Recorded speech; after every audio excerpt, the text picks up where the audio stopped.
Oke, selamat siang. Nah, kemarin karena kita sudah ya kuis di larutan asam basa, berarti hari ini kita masuk ke materi baru yang disebut sebagai larutan penyangga, ya, atau nama lainnya adalah buffer, gitu. Nah, kalau kalian tahu kan, misalnya nonton video terus ada tulisan buffering. Nah, itu kan berarti dia nunggu dulu stuck di satu tempat yang sama gitu ya. Dan itu adalah arti yang mirip seperti larutan penyangga, di mana larutan penyangga itu adalah larutan yang saat kita tambahkan air, asam atau basa, nilai pH-nya itu relatif tetap. Jadi stuck di satu angka yang sama. Itu adalah disebut sebagai larutan penyangga. Nah, nanti sebelum kita masuk ke jenis-jenisnya, bagaimana cara menghitung dan selanjutnya kita harus mempelajari dulu ya, bagaimana sih kita bisa mengidentifikasi manakah larutan asam campuran asam basa yang bisa kita sebut sebagai larutan penyangga gitu. Nah, jadi ada dua cara. Nah, pertama itu biasanya apabila kita diberikan suatu tabel. Nah, ada suatu tabel data ya. Nah, biasanya tabel datanya itu ada pH awal, atau kalau nggak ada pH awal, dia akan diberikan data saat bagaimanakah larutan-larutan tersebut apabila ditambahkan dengan air, dengan asam, dengan basa. Gitu. Jadi kalau larutan penyangga adalah yang relatif perubahannya itu kecil. Jadi kalaupun perubahan itu paling cuma 0,0 sekian.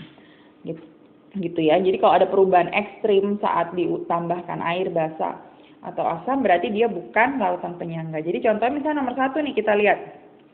Saat ditambah air dia pH-nya 2,45. Saat ditambah asam 2,3. Tapi saat ditambah basa jadi 13,4. Nah, ini berarti kan ekstrim. Nah, berarti yang satu itu bukan larutan penyangga. Nah, sama halnya dengan yang nomor 2. Air 2,3 ya, saat ditambah air, saat ditambah asam sudah jadi 1. Saat ditambah basa apalagi 13 ya, terlalu ekstrim perubahannya, berarti dia bukan larutan buffer atau larutan penyangga. Sama kalau nomor 3 juga, pas air dia 4,7, pas asam kuat 4,6. Oke lah ya, jaraknya sedikit. Tapi pada saat ditambah basa, dia langsung berubah jadi 12. Nah, berarti ini juga bukan larutan penyangga. Beda dengan yang nomor 4 nih, larutan 4. Kita lihat, saat dia ditambahkan air, dia 4,73. Saat dia ditambahkan dengan asam kuat, dia 4,76. Saat dia ditambahkan basa kuat, dia 4,75. Nah, berarti perubahannya 0,0 sekian, relatif tetap. Berarti ini termasuk ke larutan penyangga. Gitu. Nah, nomor 5, kita lihat, saat ditambah air 4,7, saat ditambah asam udah 1. Nah, ini udah pasti salah ya. Karena terlalu ekstrim. Kalau perubahan 1 digit itu udah ekstrim kalau dalam pH. Karena pH itu kan range-nya cuma dari 0 sampai 14. Nah, saat ditambah basa dia juga langsung ekstrim 12,5.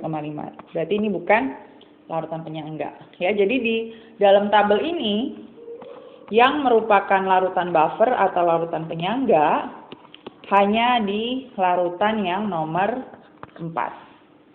Gitu ya. Nah, ini apabila kita mengidentifikasinya dengan data pada tabel. Nah, sekarang kita lihat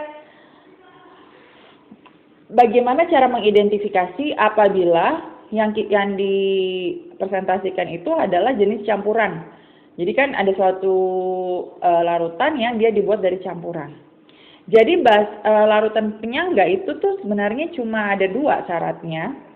Yang bisa jadi larutan penyangga itu, yang bisa terjadi adalah apabila campuran antara asam atau basa lemah. Jadi bisa asam lemah, bisa basa melemah. Dan dengan garamnya. Gitu. Nah, nanti misalkan kirim juga ya daftar dari yang kemarin itu ya, yang asam lemah dan basa lemah. Di list mana yang biar kalian bisa tahu. Tapi biasanya yang keluar itu nggak yang banyak, kan banyak banget ya. List mana aja yang asam kuat, basa kuat, asam lemah, basa lemah. Nah, itu paling hanya beberapa yang sering keluar gitu ya. Jadi pertama harus sesuatu yang lemah dengan garamnya. Nah, tahu itu garamnya atau enggak itu adalah kalau namanya mirip. Kalau namanya mirip dengan si yang asam atau basa lemah tersebut, berarti itu garamnya. Gitu, ya. Terus yang kedua adalah apabila campuran dari asam kuat dengan basa lemah. Dengan syarat yang lemahnya si basa lemahnya harus lebih banyak. Gitu. Atau juga bisa dengan asam lemah tapi basanya harus kuat. Dengan syarat yang sama juga yang lemahnya lebih banyak. Pada intinya, ya yang poin yang kedua ini adalah campuran antara yang kuat dan lemah. Kalau asam kuat pasti sama basa lemah. Kalau basa kuat sama asam lemah, ya. Nggak bisa tuh asam sama asam lemah sama asam kuat dicampur, nggak bisa ya. Jadi harus asam dengan basa. Nah ini syaratnya itu sebenarnya intinya gini, yang lemah totalnya itu harus lebih banyak molnya, ya. Nah nanti kita pelajari bagaimana sih taunya yang mana yang lebih banyak atau enggak gitu ya. Nah sekarang kita lihat nomor 1. Nah kalau kalian belum hafal bisa nanti kita lihat di tabel ya. Ini kan ada 10 ml CH3COOH. Nah, CH3COOH ini kalau kalian lihat di daftar, ini tuh termasuknya asam lemah. Jadi kita tandai dia asam lemah. 10 ml CH3COOH 0,2 m ditambah dengan 20 ml CH3COOH. Nah, kalian ini lihat namanya mirip. Ya kan? Dia lemah dengan namanya mirip. Berarti ini adalah garamnya, garam si asam lemah. Nah, berarti kalau asam lemah dengan garam atau basa lemah dengan garam, kita nggak peduli berapa banyak mereka masing-masing, pasti ini sudah pasti dia merupakan larutan penyangga ya. Berarti ini sudah pasti termasuk buffer.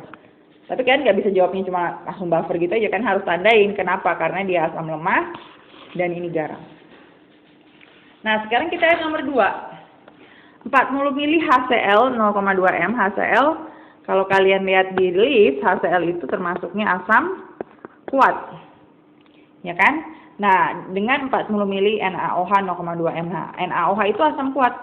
Nah, ini kan nggak bisa juga ya. Jadi kalau percampuran antara asam dan basa harus lemah dan satunya lemah, satunya kuat. Berarti kalau dua-duanya kuat atau dua-duanya lemah, itu tidak bisa. Nah, berarti nomor 2 sudah pasti ini bukan buffer ya, bukan larutan penyangga. Nah, sekarang kita lihat nih nomor 3. Nomor 3 100 ml HCl 0,2 m. Oke, HCl kita tandai tadi kita udah tahu ya ini asam kuat. Dengan NH4OH 20 ml 0,2 m. NH4OH itu kalau kalian lihat list dia adalah basa lemah. Oke nih, asam kuat sama basa lemah bisa.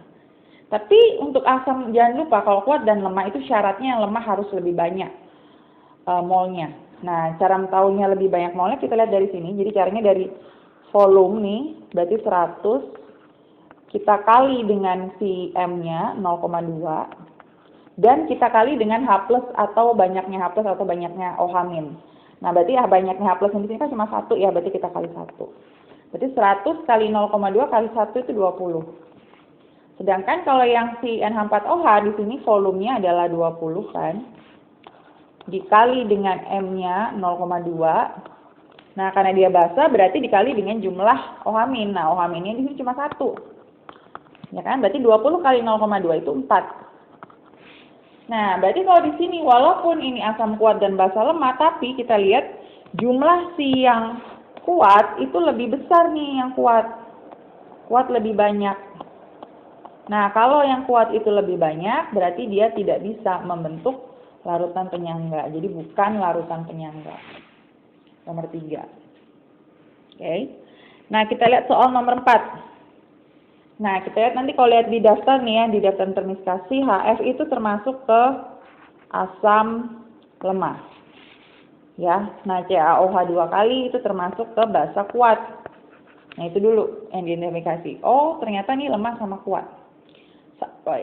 Yang lemahnya asam, yang kuatnya basa. Oke, berarti kita harus cek ya, kita harus cek apakah dia termasuk ke dalam penyangga atau enggak gitu. Nah, ini ntar ya mesti ganti dulu nih M-nya. Oke. Ya, ini 0,5 ya.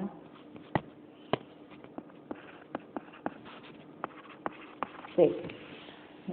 Oke, 300 mili berarti 300 dikali M-nya dia 0,5 dikali jumlah H plusnya yaitu 1. 300 kali 0,5 kan 150. Oke, nah sekarang kita lihat yang kedua, ya kan? Berarti dia 100 mili dikali dengan 0,5 dikali, nah ini OH-nya ada 2, jadi jangan kita kalinya dengan 2. Berarti 200 kali 0,5 100 milimol. Nah, berarti kita lihat di sini yang lemah. Nah, ini lemah lebih banyak. Ya, jumlahnya 150. Berarti dia bisa membentuk larutan penyangga. Berarti yang contoh keempat ini dia adalah larutan buffer. Nah, sekarang kita lihat nomor 5. Ya, 100 mili CH3COOH. Kita identifikasi dulu ya, CH3COOH yang sering sekali keluar. CH3COOH itu asam cuka, itu adalah asam lemah. KOH adalah basa yang kuat. Oke, lemah sama kuat bisa nih ya, bisa ada kemungkinan, tapi harus dicek dulu apakah yang lemah lebih banyak atau lebih sedikit. Ya, kita lihat si CH3COOH 100 mili dikali 2M. Nah, dikali jumlah H plusnya, hati-hati untuk CH3COOH itu H plus yang dihitung cuma yang belakang ya, yang CH3 itu bukan H plus. Nah, dia itu asetatnya. Jadi asamnya itu hanya dari H plus yang belakang. Berarti cuma 100 kali 2 kali 1. Berarti 200. Sedangkan yang KOH yang sebelah, 100 mili KOH, muatannya berarti 100 ya. Dikali dengan 2M juga. Nah, dia OH- karena dia KOH. Kalau CH3COOH bukan OH ya, karena dia tuh H plus sebenarnya yang belakang. Nah, 100 kali 2 kali di sini OH- cuma 1, berarti 200. Nah, ini nggak ada yang lebih banyak, nggak ada yang lebih sedikit, dua-duanya sama. Kalau sama juga tidak bisa menjadi buffer, karena saat buffer itu yang lemah harus lebih banyak. Berarti ini juga bukan buffer. Gitu ya, oke. Nah, nanti tugasnya sama ya kayak yang tadi, identifikasi berdasarkan tabel. Terus yang kedua ini harus diidentifikasi mana yang termasuk penyangga, mana yang bukan termasuk penyangga. Tapi harus ada keterangan-keterangannya kayak di sini nih. Mana yang asam lemah, basa kuat, dan harus ditulis. Kalau harus dihitung ya, bisa kelihatan mana yang lebih banyak, mana yang lebih sedikit. Gitu. Oke, hari ini sampai di sini dulu. Selamat siang semua.